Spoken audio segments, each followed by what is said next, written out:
Hi, welcome to the Silent Avenger channel. If you're enjoying the content, please consider giving it a like and sharing your thoughts in the comments. Let's dive into today's story. I'm Michael, 42, a construction business owner. I've worked my way up from hammering nails to running one of the most successful companies in our town. My life was what most people would call picture perfect. I had a thriving business, a beautiful wife, Jessica, and 2 great kids. Jessica and I were the golden couple, or so I thought. This all started when I went to a client's house to inspect a renovation project. My team had finished installing custom cabinetry, and the client, Mrs. Henderson, wanted a final walkthrough. Her home was full of family photos, neatly arranged on every available surface.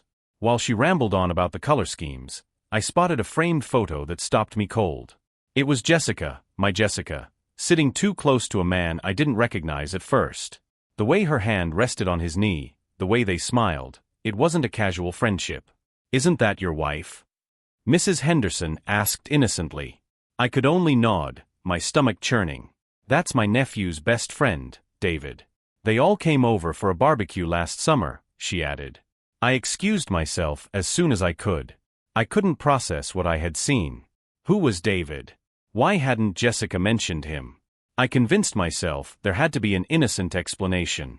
But deep down, I felt something crack in my chest. Later that evening, I asked Jessica about the photo. She laughed it off, calling it nothing. "That was just a barbecue I went to with some old friends," she said, her voice dripping with nonchalance. But her reaction seemed too rehearsed. The next day, I couldn't focus on work. I called Ashley, the client's nephew's wife, whose name I got from Mrs. Henderson. I figured she'd clear up the mystery. To my surprise, Ashley's voice cracked when I mentioned the photo. "Michael, we need to meet," she said. "There's something you don't know." That's how I found myself sitting across from Ashley at a coffee shop, my heart pounding. She handed me a stack of printed text messages and photos. I didn't want to look, but I had to. Jessica had been seeing this David for 6 years. 6 years. Ashley's husband, David, was just as much a liar and cheat. "I found these last month," Ashley said, her voice trembling. "I wanted to confront him, but I didn't know how. Then you called. It hit me like a freight train. 6 years of lies. 6 years of Jessica playing the role of devoted wife while sneaking around with another man. And she had chosen this, not for love, not for passion, but as some twisted game. A challenge. Ashley and I decided to work together to uncover the full scope of their betrayal. At that moment, I didn't know what hurt more, the deceit or the fact that Jessica wasn't even sorry. The next part would be confronting her. But first, I had to gather my thoughts, and my strength. That night, I sat in my truck outside my house, staring at the lights glowing through the windows. Jessica was probably inside, doing her usual evening routine, scrolling through her phone, sipping tea, acting like everything was normal. My hands gripped the steering wheel so tight my knuckles turned white. I had all the proof I needed, Ashley's texts and photos. But how do you confront someone you've built a life with, knowing they've been lying to your face for years? Finally, I went inside. The kids were already in bed, and Jessica was curled up on the couch, watching some reality show. She looked up and smiled, but her expression faltered when she saw my face. "What's wrong?" she asked, tilting her head like she cared. I sat down across from her, keeping my distance. "I want to talk about David." Her body stiffened, and her smile vanished. "Michael, we've been through this," she said, her tone edging on annoyance. "I told you it was nothing." I reached into my pocket and pulled out the stack of printed texts Ashley had given me, tossing them onto the coffee table. "Then maybe you can explain these." Jessica froze, her eyes darting between the papers and my face. "Where did you get these?" she asked, her voice cracking for the first time. "That doesn't matter," I shot back. "What matters is that for 6 years, you've been lying to me. 6 years, Jessica. While I was building a life for us, you were out, what? Playing games with some other guy." Her silence was deafening. When she finally spoke, it wasn't an apology. It wasn't even regret. "You don't understand, Michael. It wasn't about you. It was about me." Her voice was calm, too calm, like she'd rehearsed this moment 100 times in her head. "What does that even mean?" I demanded, my voice rising. "You throw away 6 years of our marriage for what? For fun." "It wasn't about fun," she said, crossing her arms. It was about proving to myself that I could still attract someone, that I could control the situation. Control. I repeated, stunned. You call this control? Sneaking around, lying to your husband, destroying your family, this is control to you. Jessica sighed and leaned back against the couch, looking almost bored. You're overreacting, Michael. It wasn't like I was going to leave you. David meant nothing to me. Her words stung more than I thought possible. I had expected guilt, maybe even tears. But this? Her casual dismissal of our entire marriage?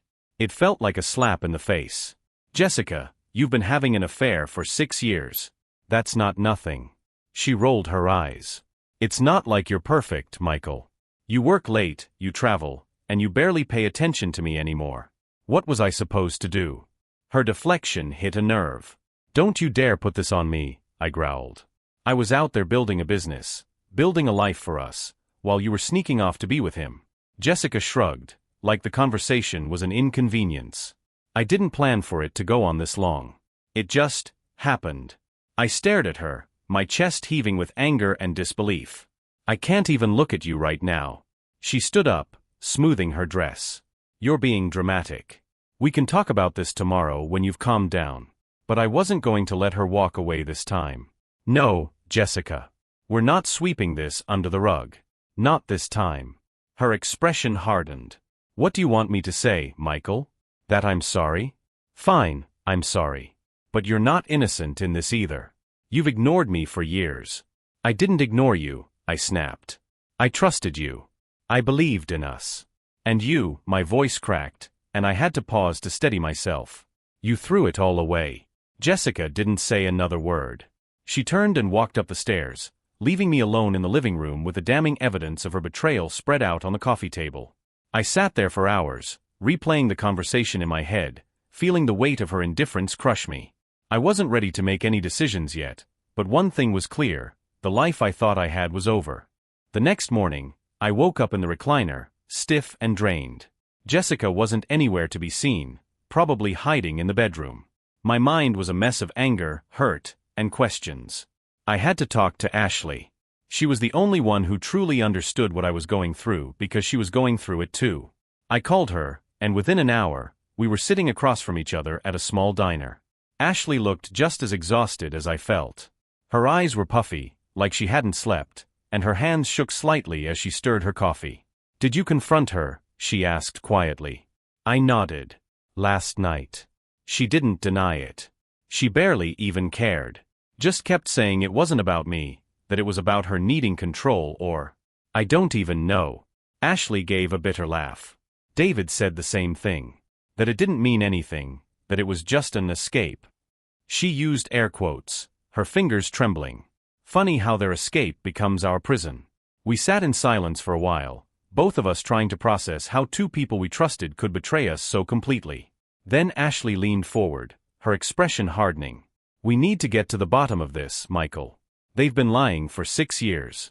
Who knows what else they're hiding? What do you mean? I asked, though I already had a feeling where this was going. She pulled out her phone and slid it across the table to me. David left his laptop open a few nights ago, and I went through his email.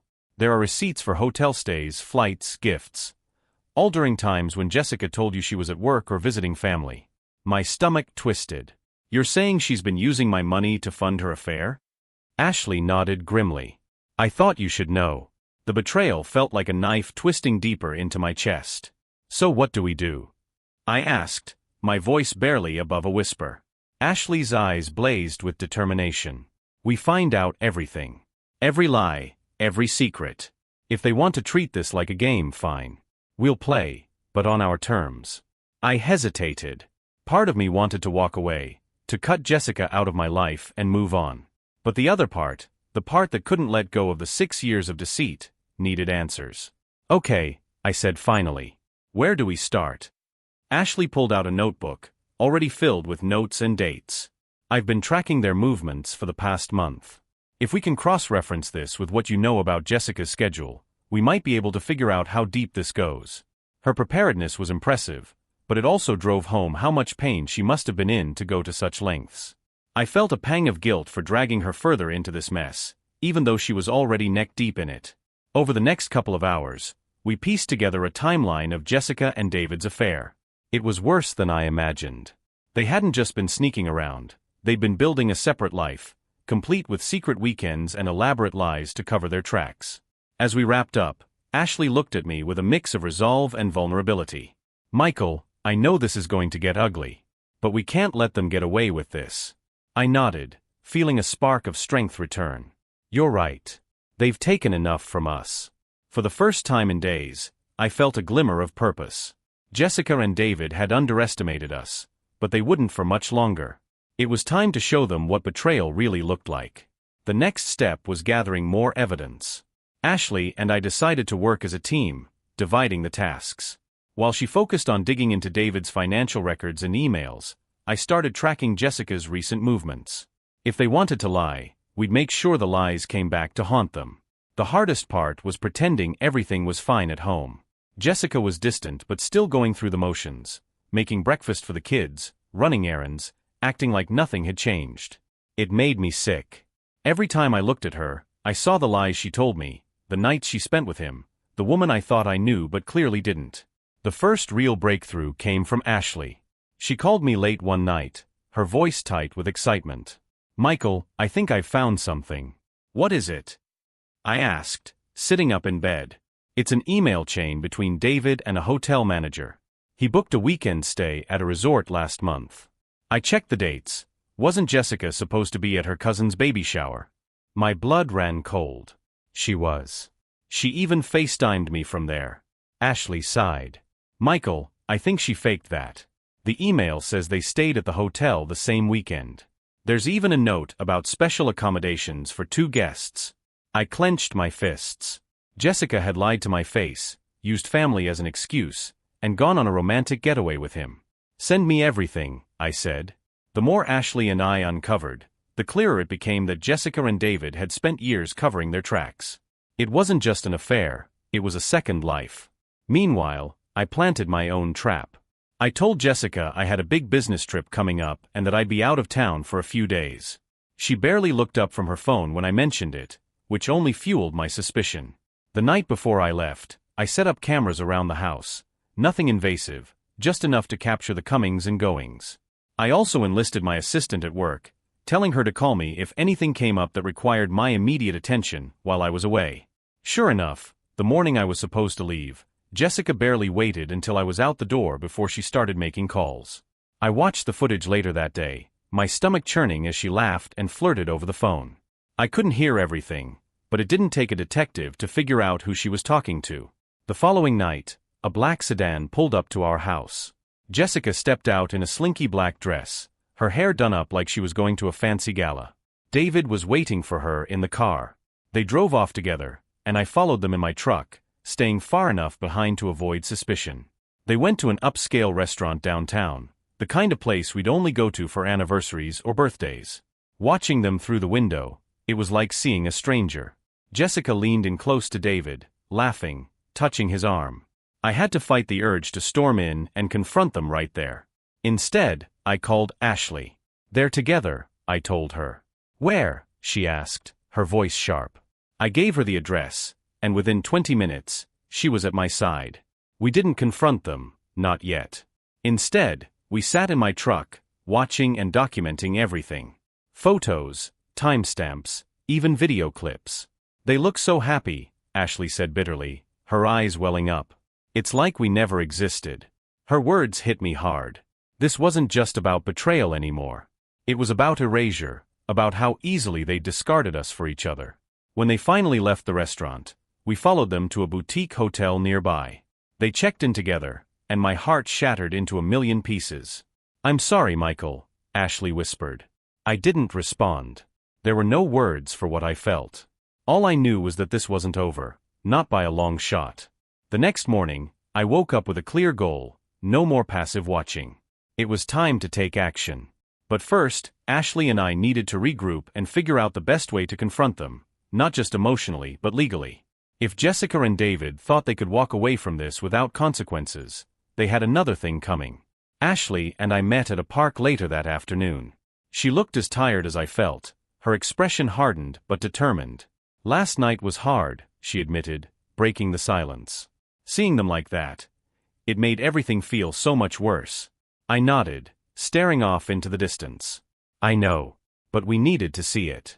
They've been getting away with this for too long. Ashley pulled out a folder from her bag. I've been doing some research. We need to be smart about this, Michael. Emotional confrontations might feel good in the moment, but they won't help us in the long run. We need to protect ourselves, legally and financially. She wasn't wrong.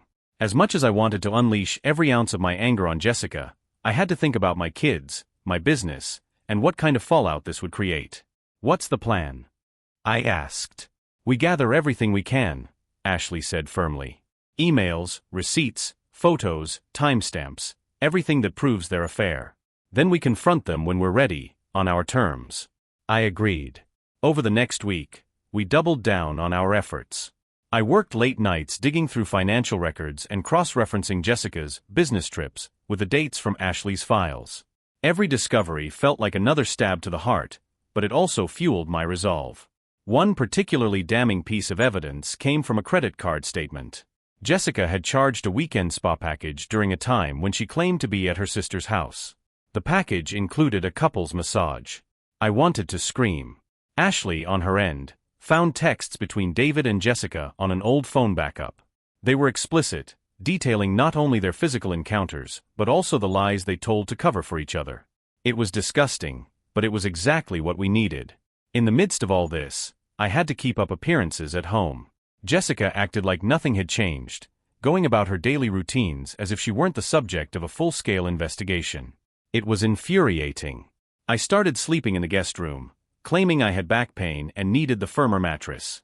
She barely questioned it. One night, as I was reviewing evidence in my office, Jessica knocked on the door. My heart raced. Had she figured out what I was doing? "Michael, are you okay?" she asked, leaning against the doorway. She looked concerned, but I knew better than to believe it. "Just busy with work," I replied, not looking up. She hesitated, then stepped closer. "You've been distant lately. Is something going on?" I forced myself to stay calm. "I'm fine. Just a lot on my plate." Jessica studied me for a moment, then sighed. "Well, let me know if you want to talk." As soon as she left, I locked the door and sat back, running my hands through my hair. She was starting to notice the cracks, but it didn't matter. The endgame was already in motion. By the end of the week, Ashley and I had enough evidence to fill a binder. We agreed it was time for the confrontation, but not before consulting with lawyers. Both of us needed to protect ourselves, and more importantly, we needed to be prepared for the fallout. "Are you ready for this?" Ashley asked me during one of our late-night strategy calls. "No," I admitted. "But it doesn't matter. They need to face the consequences." "Good," she said. "Because I'm done playing the victim. It's time we take back control." The storm was coming, and Jessica and David had no idea what was about to hit them. The day of the confrontation felt like walking into a battlefield. I had the binder of evidence in my truck, Ashley by my side, and a determination I hadn't felt in years. We decided to meet Jessica and David at a neutral location, a private conference room Ashley had arranged at her attorney's office. It was quiet, professional, and impossible for them to walk out without facing us. Jessica had no idea what was coming. I told her we needed to meet about something important. She tried to press for details, but I kept my answers vague. "Just trust me," I said, forcing a calm tone. She reluctantly agreed. David showed up with his usual smug confidence. He probably thought this was just going to be an awkward attempt to hash things out between friends. Jessica, on the other hand, seemed more nervous. Maybe she'd started to piece together that something was wrong. Ashley and I were already in the room when they arrived. The moment Jessica saw Ashley, her face paled. She glanced at me, then at David, and the panic was obvious. "What's going on?" Jessica asked, her voice shaky. "We're here to talk about the truth," I said, my voice steady.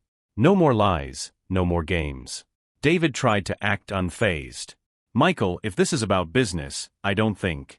"Sit down, David," Ashley snapped. Her tone left no room for argument. They both sat, though Jessica looked like she wanted to bolt. I reached into my bag, pulled out the binder, and placed it on the table. This, I said, tapping the cover, is 6 years of lies. Every hotel stay, every trip, every text. All of it. Jessica's eyes widened, and she reached out for the binder, but I pulled it back. Not yet. First, I want you to admit it. I want to hear you say it. David shifted uncomfortably in his seat. Look, maybe we should just... Shut up, Ashley said, her voice cold as ice. You don't get to talk until we're done. Jessica looked at me, tears welling in her eyes. Michael, Don't cry, I interrupted. Not yet. You don't get to be the victim here. Her tears stopped as quickly as they started, replaced by a look of defiance. Fine. Yes, I had an affair. But it's not what you think. Ashley laughed bitterly. Oh, it's exactly what we think. Don't even try to spin this. David leaned forward, his face flushed. This doesn't have to get ugly. We can talk about this like adults. I slammed my hand on the table, silencing him. You don't get to dictate how this goes. You don't get to call the shots anymore. Jessica finally broke. I didn't mean for it to happen this way, she said, her voice trembling. I was lonely, Michael. You were always working, always focused on the business. I felt invisible. That's your excuse? I asked, my voice low and controlled. You felt invisible, so you decided to cheat on me for 6 years? With him. I pointed at David, who had the decency to look ashamed. Jessica didn't respond. Ashley, however, wasn't done. She opened the binder and began pulling out pages. Here's the receipt for the spa weekend you two had. And here's the email confirming your room reservation during your so-called business trip. Oh, and this one? This one's my favorite. Texts about how you were lying to your spouses so you could sneak off together. David rubbed his temples, muttering something under his breath. Ashley wasn't letting up.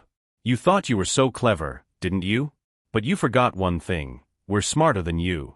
Jessica looked at me, tears streaming down her face now. Michael, please. I'm sorry. I was stupid. I never wanted to hurt you. You didn't just hurt me, I said, my voice cracking.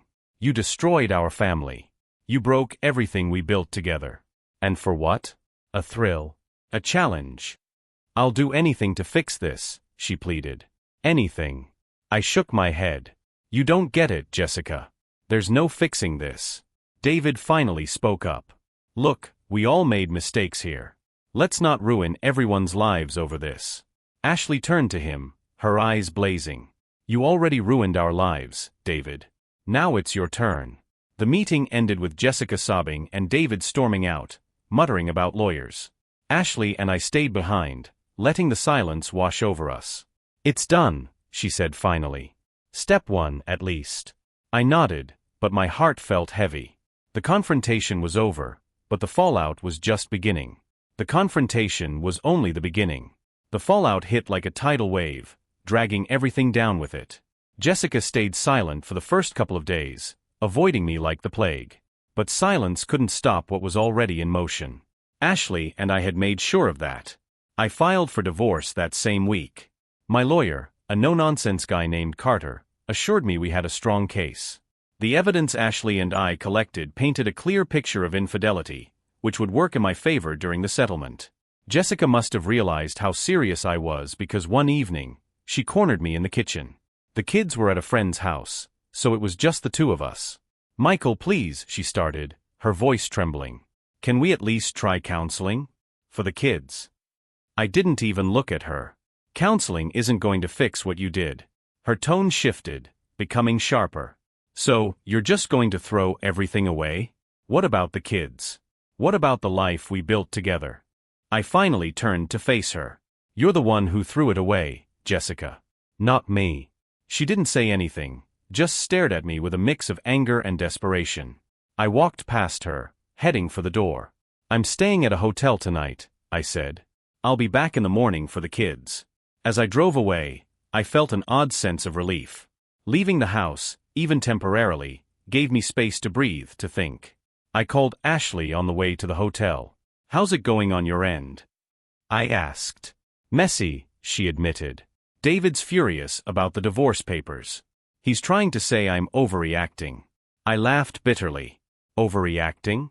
That's rich. He actually had the nerve to ask if we could keep things private, to protect his reputation, she said, her voice dripping with sarcasm. I told him he should have thought about that before he spent 6 years lying to me. I admired Ashley's strength. She didn't crumble under the weight of what was happening. She stood tall, even when it hurt. It inspired me to keep going, no matter how hard it got. Over the next few weeks, things escalated. Jessica tried to play nice at first, but when she realized I wasn't backing down, her true colors came out. She accused me of being cold, unloving, and distant, trying to twist the narrative to make herself the victim. But I had the truth on my side, and so did Ashley. David wasn't much better. He showed up at Ashley's workplace one day, causing a scene and begging her to be reasonable. She called security and had him escorted out, but not before snapping a photo of him being dragged away, just in case she needed it for court. For the kids, I tried to keep things as normal as possible. I didn't want them caught in the crossfire, but they weren't blind. One evening my daughter Ava asked me why Mommy and I were arguing so much. She was only 9, but she could sense something was wrong. "Are you and Mom getting divorced?" she asked softly. I knelt down to her level, my heart breaking. "Ava, sometimes grown-ups don't get along the way they should.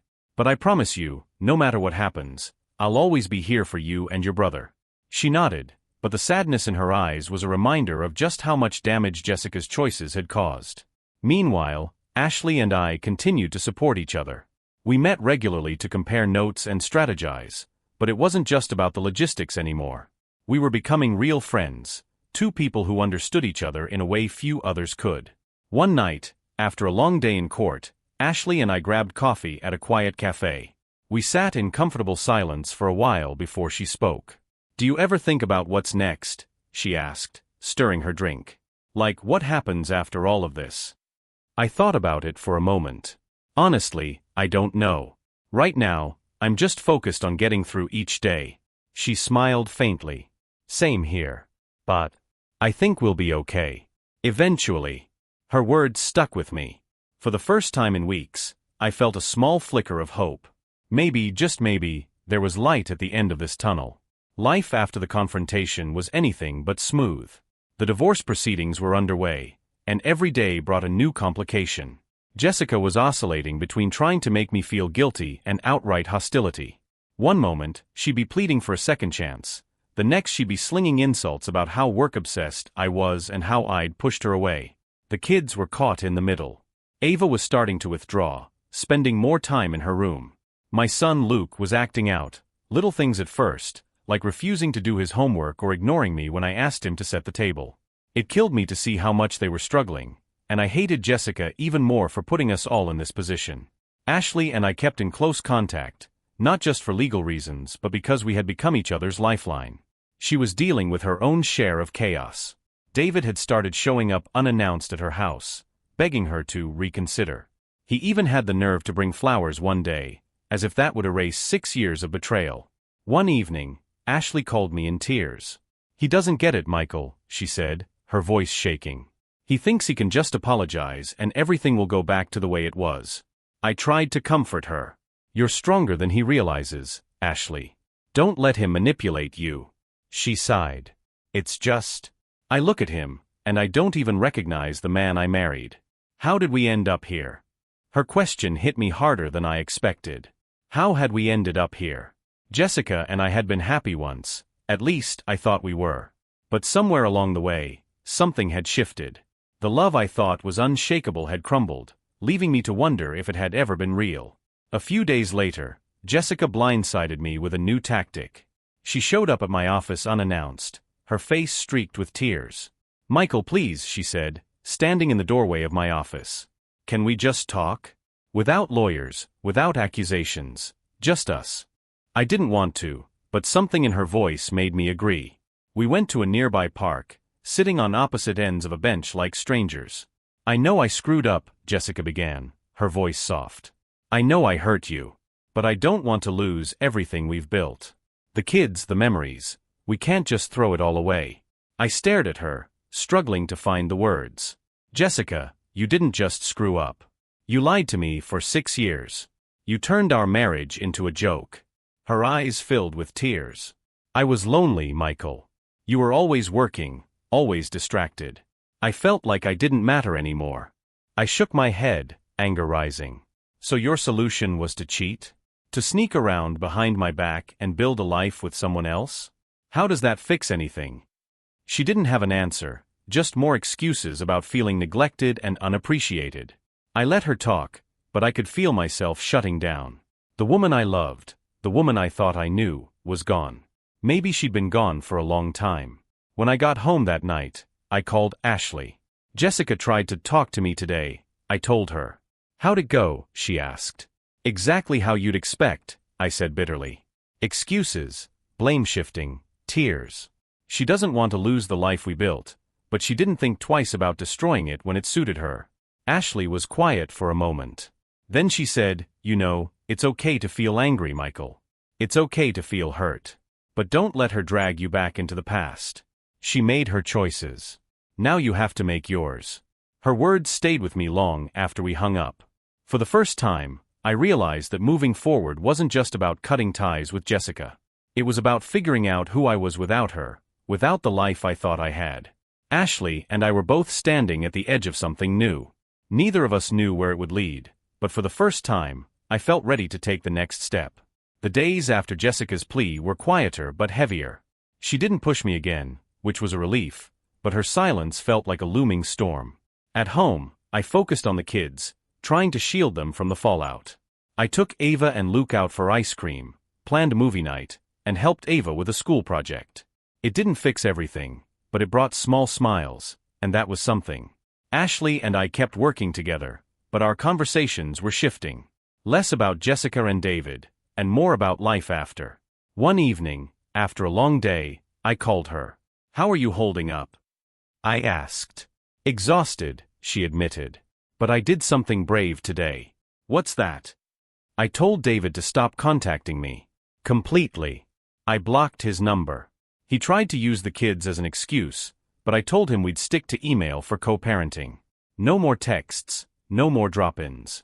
Good, I said, meaning it. He doesn't deserve to have access to you. She chuckled softly. Thanks, Michael. How about you? How's Jessica behaving? Quiet, I said. But it feels off. Like she's planning something.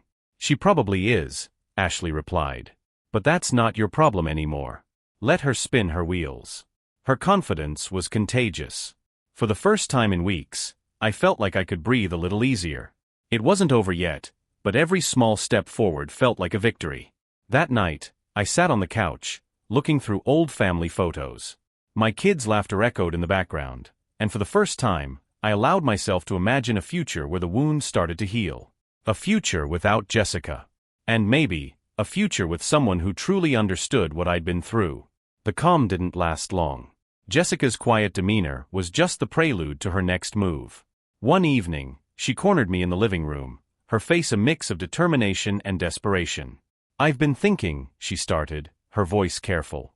Maybe we should try mediation instead of going through with the divorce. I set my drink down, keeping my expression neutral. Mediation? Why now? For the kids, she said quickly. Dragging this out in court isn't good for them. We could work something out. Maybe even try counseling. I saw through her act immediately. Mediation would mean splitting assets evenly, but with the evidence I had, the courts would likely favor me. This wasn't about the kids, it was about damage control for her. I'll think about it, I said, knowing full well I wouldn't. That night, I called Ashley. Jessica's pushing for mediation now. She's scared, Ashley said. She knows she's losing. Stick to your plan. Don't let her manipulate you. Her advice kept me grounded, but the stress of it all was starting to weigh on me. Every decision felt monumental, every conversation with Jessica felt like a battle. The next week, my lawyer called with an update. Carter, I said, answering on the first ring. What's the news? We're in a strong position, he said confidently. With the evidence you've provided, I'm optimistic about the outcome. But we need to stay the course. Don't give in to mediation unless you're certain it's what you want. I thanked him and hung up, feeling both reassured and exhausted. The end was in sight, but it still felt so far away. That weekend, I met Ashley at a quiet park to decompress. She looked tired but hopeful, the same mix of emotions I felt. Jessica's trying to play nice, I said, sitting down beside her. But I'm not falling for it. Good, Ashley said firmly. They're only sorry because they got caught. Don't let her rewrite the narrative. Her words made me smile. Ashley had this way of cutting through the noise, of reminding me what mattered. We walked for a while, talking about everything and nothing. For the first time in weeks, I felt lighter. As we parted ways, Ashley turned to me, her expression serious but kind. You're doing the right thing, Michael. It's hard now, but it'll get better. I hope so, I said. And I hope it gets better for you too. It will, she said with quiet confidence. One step at a time. And for the first time, I started to believe her. Jessica's push for mediation didn't let up. Every few days, she'd bring it up again, framing it as a better solution for everyone. I stayed firm, knowing it was just another ploy. Behind the scenes, my lawyer kept building our case, and Ashley and I continued supporting each other as we navigated the mess. One evening, Jessica escalated things. While the kids were at a friend's house, she cornered me in the kitchen. Why are you so determined to destroy everything? She demanded, her voice sharp. Destroy everything? I repeated, my voice calm but firm. You did that the moment you started your affair. Her jaw tightened. This doesn't have to be so black and white, Michael. People make mistakes. This wasn't a mistake, Jessica, I said. It was a choice, a 6-year-long choice. Don't act like you're the victim here. She looked away, crossing her arms. You think you're so perfect. Like you've never done anything wrong in this marriage. Her words stung, but I refused to let her manipulate me. I wasn't perfect, I admitted. But I didn't lie. I didn't cheat. And I didn't destroy our family. Jessica left the room in a huff, slamming the door behind her. I stood there, gripping the counter, feeling a mix of anger and exhaustion. No matter how much she tried to shift the blame, I knew where it truly belonged. The next day, Ashley called with an update on her end. David's finally backed off, she said, relief evident in her voice. Blocking him was the best decision I ever made. I'm glad, I said. You deserve peace. So do you, she replied. How's Jessica behaving? Same games, different day, I said with a sigh. She wants mediation, but I'm sticking to my guns. Good, Ashley said firmly. Don't let her pull you back into her web.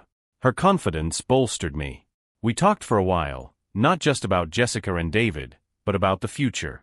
It was comforting to imagine a life beyond the chaos, even if it still felt far away. Later that week, I had a heart-to-heart with Ava. She'd been unusually quiet lately, and I wanted to check in. Dad, she said softly, sitting beside me on the couch. Are you and Mom ever going to stop fighting? I took a deep breath, searching for the right words. Ava, sometimes people grow apart. It doesn't mean we love you and Luke any less. You're the most important thing in the world to us. She nodded, her eyes filling with tears. I just want things to go back to normal. I know, I said, pulling her into a hug. And I promise, we'll find a new normal. It'll take time, but we'll get there. As I held her, I realized just how much my kids needed stability, honesty, and love. That was something Jessica couldn't provide anymore, not the way they deserved. The next steps were becoming clearer. I wasn't just fighting for myself, I was fighting for my kids and the future we deserved. The legal process was grinding forward, but Jessica was starting to crack. One evening, she came into my office after the kids were asleep. Michael, I want to make things right, she said quietly. I looked at her, exhausted by the cycles of excuses and apologies. Jessica, you can't erase 6 years of lies with words. Her eyes welled with tears. I'm trying, Michael. For the kids. For the kids, I repeated. Then accept this is over.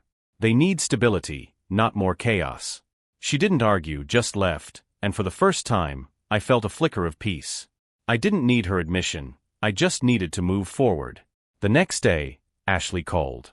David finally agreed to the divorce terms, she said. I'm officially free. That's good news, I said, meaning it. You're close too, she said. Just hold on. Her words reminded me, the worst was almost behind us. A week later, Jessica tried one last time to manipulate the situation. She sent me a long message, filled with half apologies and veiled accusations about how I had driven her away. It was exhausting to read, but it didn't faze me. I forwarded it to my lawyer and left it at that. Ashley and I met up later that day for coffee. Jessica's still trying to spin the narrative, I told her. She'll run out of steam, Ashley said with a small smile. They always do. Her calm confidence gave me strength. I realized then how much I had come to rely on her, not just as an ally, but as someone who truly understood. The next steps were clear. My focus now was protecting my kids and closing this chapter for good. Jessica's games no longer mattered. Jessica's attempts to regain control faded as reality set in. The evidence, the legal process, and my unyielding stance left her with little room to maneuver. Her lawyer reached out with a settlement proposal, one that leaned heavily in her favor. I rejected it immediately. Carter, my lawyer, called me later that day. She's trying to test your limits, he said. Don't budge. The judge will see the truth. Meanwhile, Ashley finalized her divorce. She texted me a simple message, it's done. That evening, we met for a quiet dinner to celebrate her freedom. There wasn't much talking, just the comfort of shared silence. For the first time, I felt like I was stepping out of the shadow of Jessica's betrayal. The finish line was close, and I was ready to cross it. The day the divorce was finalized felt surreal. The court proceedings were uneventful, almost clinical, but when it was over, I sat in my truck for a long moment, letting the weight lift off my shoulders. It wasn't a victory, it didn't feel like one, but it was freedom. Jessica didn't look at me as we left the courtroom. She just walked to her car and drove off. For all her manipulation and excuses, in the end, she seemed to understand there was nothing left to say. That evening, I took Ava and Luke out for dinner. They didn't know the full extent of what had happened, but they could sense the shift. For the first time in months, there was laughter at the table. Luke told a ridiculous joke, and Ava rolled her eyes, pretending to be annoyed but smiling anyway. It was a small moment, but it reminded me what I was fighting for all along. Later that week, Ashley and I met at the park where we'd first decided to team up. She was glowing in a way I hadn't seen before, lighter, freer. It feels strange, doesn't it? She said, sitting beside me on the bench. Knowing it's finally over. Yeah, I said. Strange, but good. We talked for a while, reflecting on everything we'd been through. When the conversation turned quieter, Ashley looked at me, her expression serious. Michael, I don't know what's next, but I want you to know I'm here. Whatever that looks like. I reached for her hand, holding it gently. Same here, I said. One step at a time. As we sat there, I realized something I hadn't allowed myself to believe until now. There was life after betrayal. It wasn't easy, and it wasn't without scars, but it was possible. And maybe, just maybe, it could be something beautiful.